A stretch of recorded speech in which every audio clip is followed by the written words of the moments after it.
This is the operational briefing for September 11th. My name's John Germanetti. I'm the Plan Section Chief for California Team 15. We'd like to take a moment to remember 9/11, which happened 21 years ago. And please join us in the Pledge of Allegiance. I'd like to bring up Dusty from the local VFW, and she will lead us in the Pledge of Allegiance.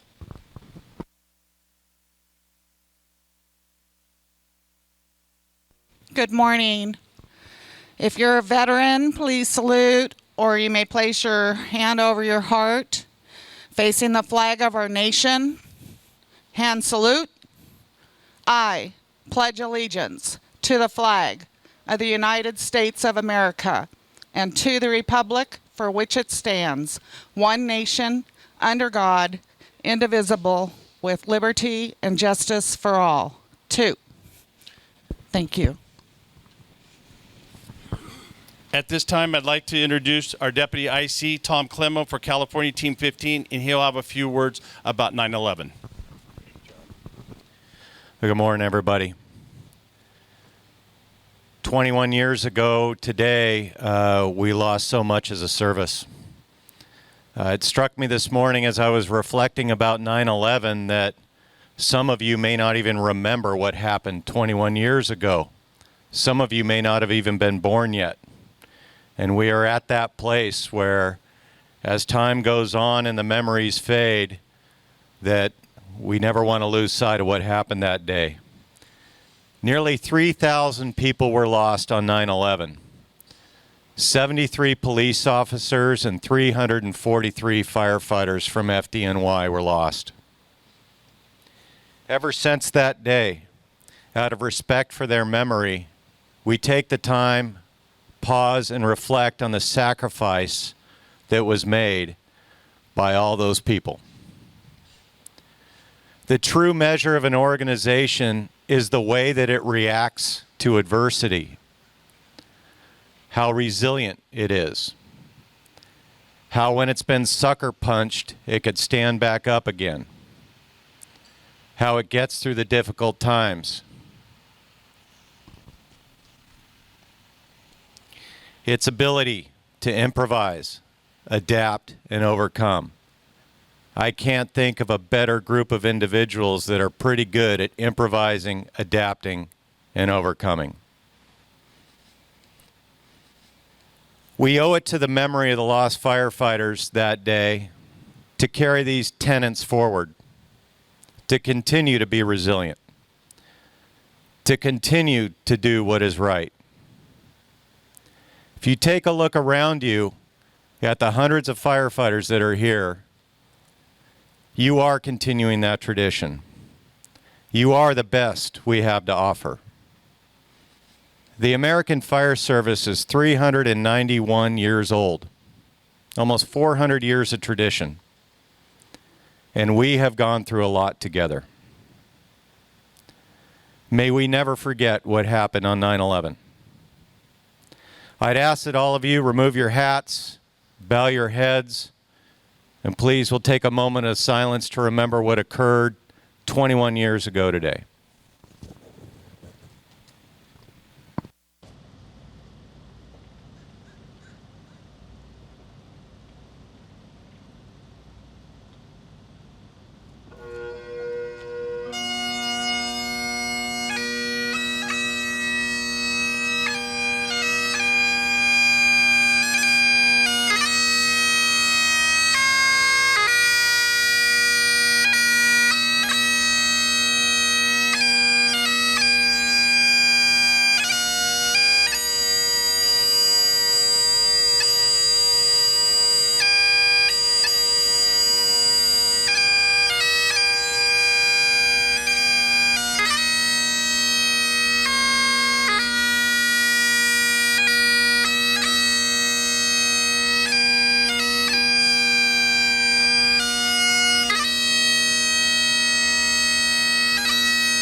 We will never forget.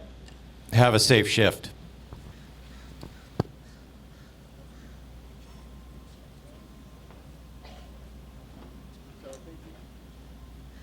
Thank you, Dusty and the VFW, for being here with us. This is a very special day to all of us.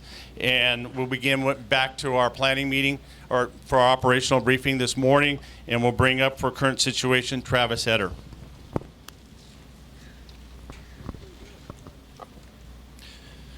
Hey, good morning, everybody. Good morning up at Burton Ranch.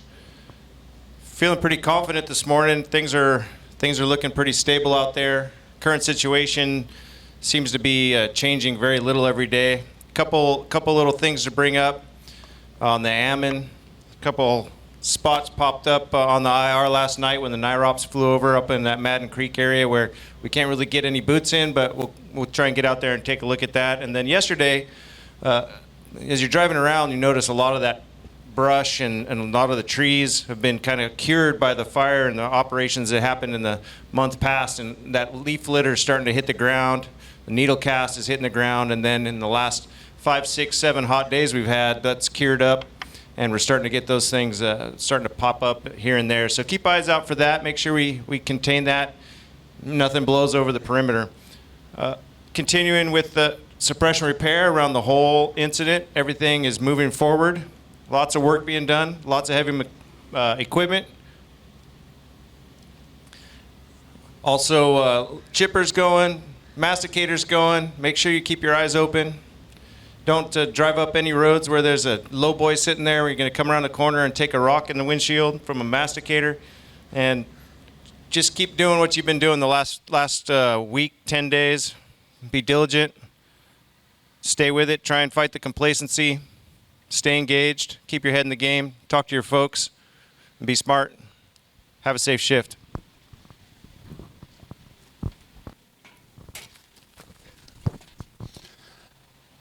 So take an opportunity to review the incident objectives and our strategic decisions and everything. There has been no changes, but it's a good review at your tailboards this morning. And now we'll bring up for weather Tom Lunka. Good morning, everybody. So we're continuing this large-scale weather pattern change. So the hot weather is now behind us, fortunately.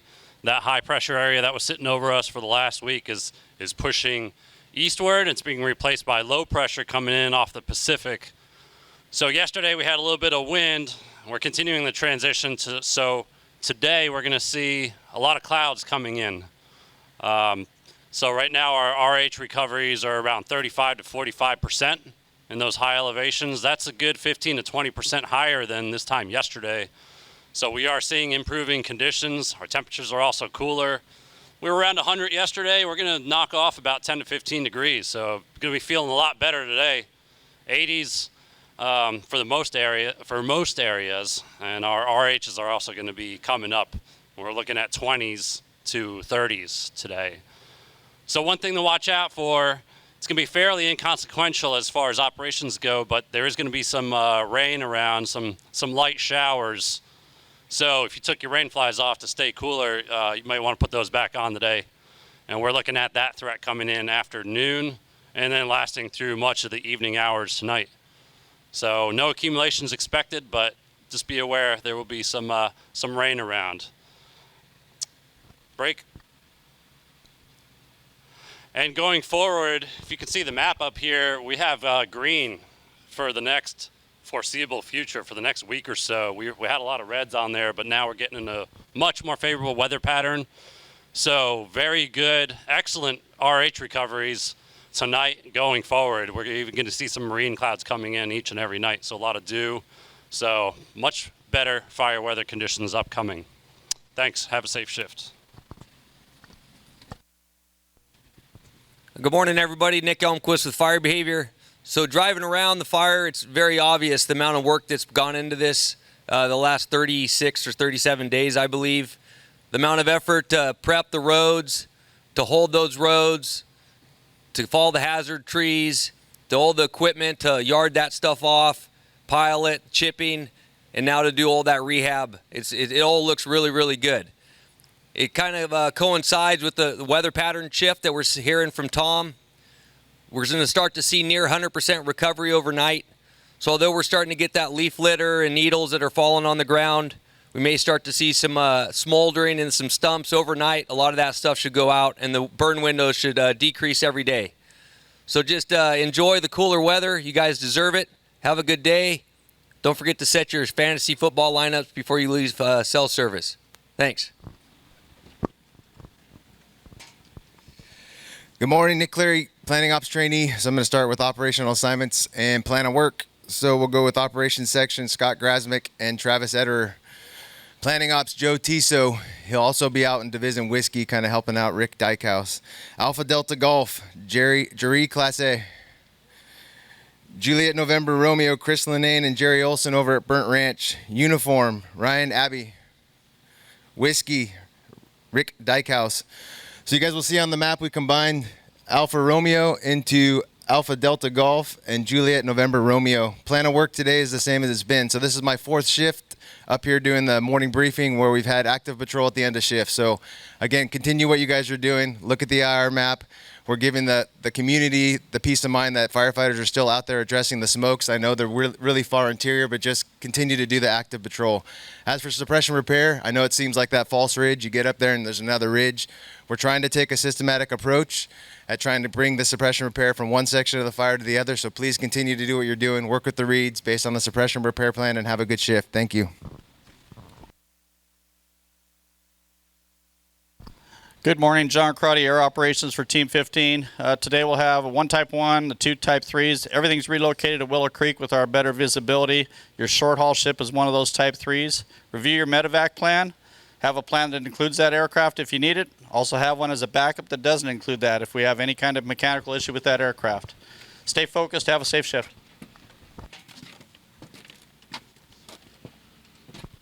Good morning, everybody. Tom Zellner, Safety. Good morning, Burnt Ranch.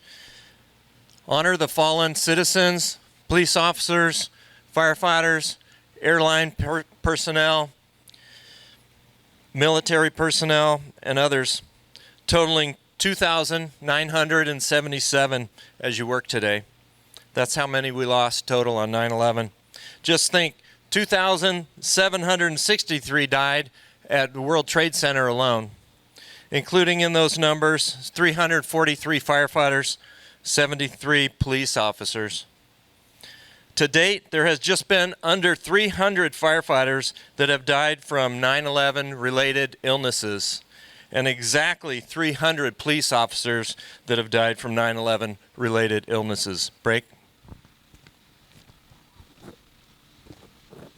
So our hazards for the incident are still out there.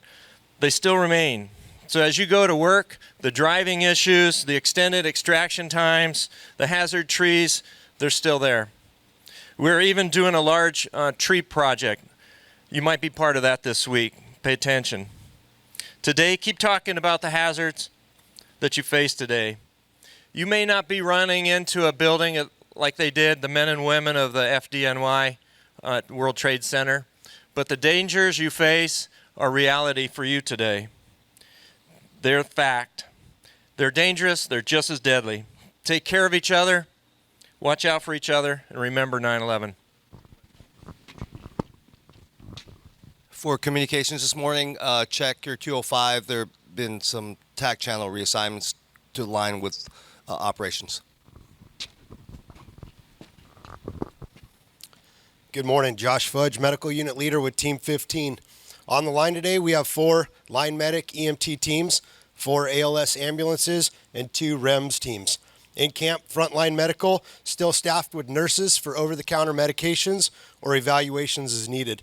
Spend some time this morning going over the 206 at the back of your IAP. When an accident or injury occurs, you need to use the medical plan on the last page of the IAP. That's also known as the 8 line. This report to communication triggers a series of events that are in place to get you the appropriate resources in the most expedient way. It's our goal to get you or your crew members the best care available as fast as we can and get you to definitive care if needed. Have a great shift.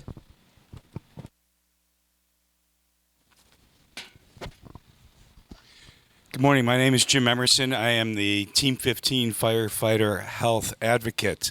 And you're saying to yourself, was he going to talk about COVID today? Well, as a matter of fact, yes.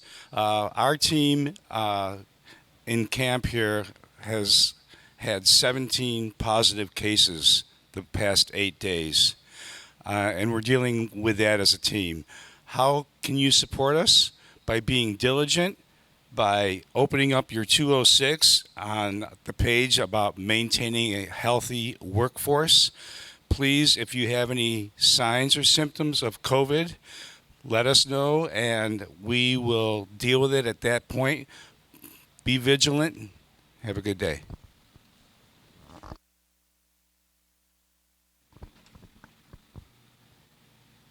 Good morning, everyone. Lisa Dow, Team 15, Finance Section Chief. I just want you guys to know that you're doing a really good job handing in your CTRs and shift tickets. We've been getting a lot of them, but there's mistakes. So if you could read the IEP this morning on page 19, there's some direction for you all. If you guys have any questions, my finance group is here today. If you guys raise your hands, they could help you if you want to talk to them before you leave. Thank you and have a great day.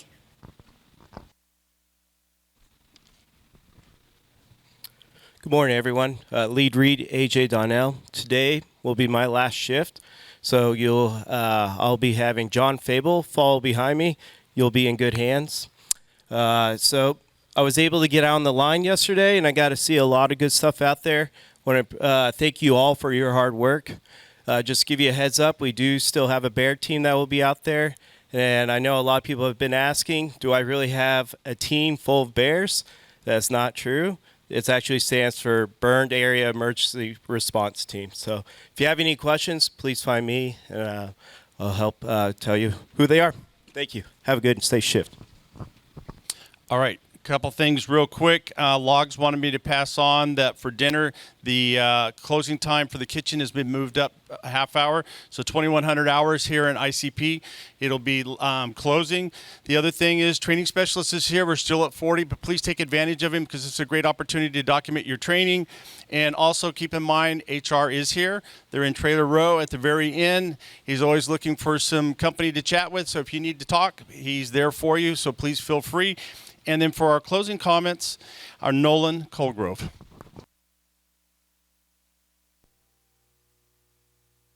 Good morning, everyone. I want to say thanks to Tom and Jimmy, the ICs, for doing a really good tribute for 911. I recall that day pretty vividly myself, sitting on the couch waiting to get to go to work and seeing all that stuff happen on the news. It was pretty devastating. I knew a lot of people that were back there, so thank you guys for doing that tribute. That was nice. Back to the incident here.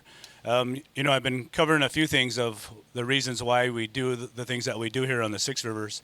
A couple days ago, I talked about cultural resources, and then I talked about some natural resources. Along those lines of natural resources, I could probably talk about that all day. It's kind of one of my favorite things.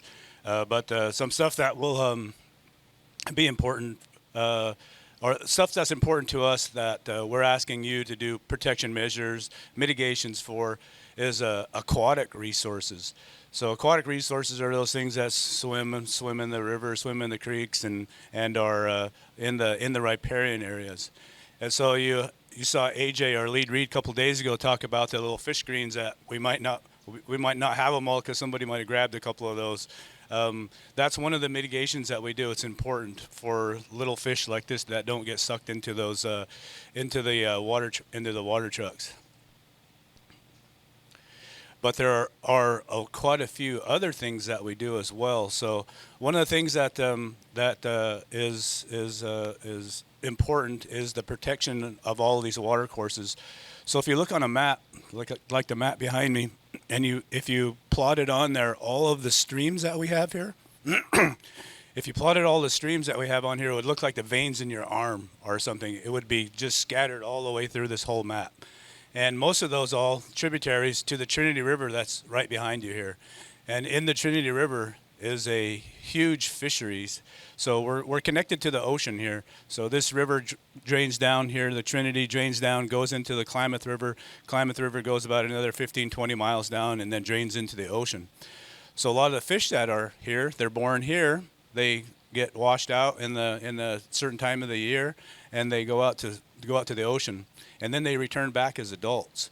And so all this whole system is important for us to protect. So the things like we do for protection in the upslope, like we don't want to put retardant in the streams, we have avoidance areas. That's a big deal. So we protect the areas where those fish get reproduced.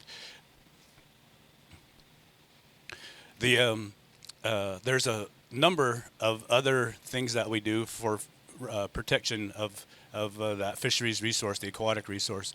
The stuff that you're working on right now, those water bars that you're putting in on some of these lines that we're pretty much done with, that's going to protect the sediment from getting in there so that when they are reproducing, they can do that under good conditions. And so we have a whole host of things that we do for protection measures, and the types of fish that we do have here is kind of cool. We have a lot. So a lot of people like to go fishing, right? You go out and try to catch some fish. We have Chinook salmon here. So there's Chinook salmon in the river right now. Some of them get up to 30, 40 pounds or so. They're pretty big. A lot of people love those. There's commercial fisheries around here, sport fisheries. They all like to fish. And the stuff that we're doing out here is really help to protect some of that stuff. So we have some other fish. We have coho, and we have one of the best fighting smaller trout type fish called a steelhead. Winter steelhead fishing is one of the best fishing experiences you'll ever have, and we have a ton of that right here. So the other thing that we have that you might not know is we have a bunch of eels in the river. We have a bunch of sturgeon in the river. Sturgeon can get up to 10 feet long here. And so the fisheries thing is important. We have a ton of other types of fish, but I just wanted to mention the aquatic resources because they're just important as other natural resources and the cultural resources that we do have. So those are some of the reasons why we ask you to do what you do out there.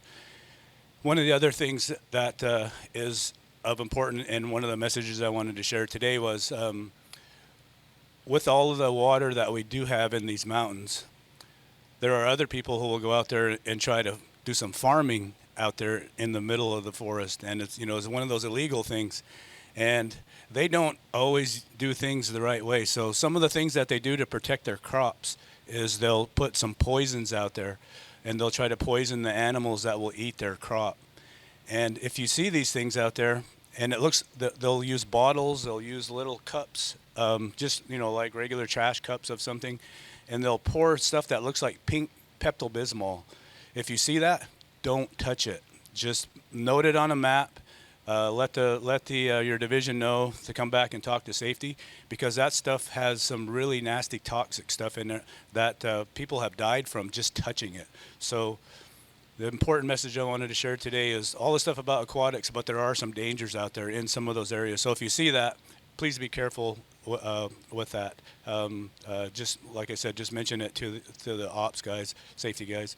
And with that, I wanted to say thank you for your attention. Thank you for all your hard work on behalf of not just the Six Rivers Forest, but the community here as well. So thank you, and have a safe shift.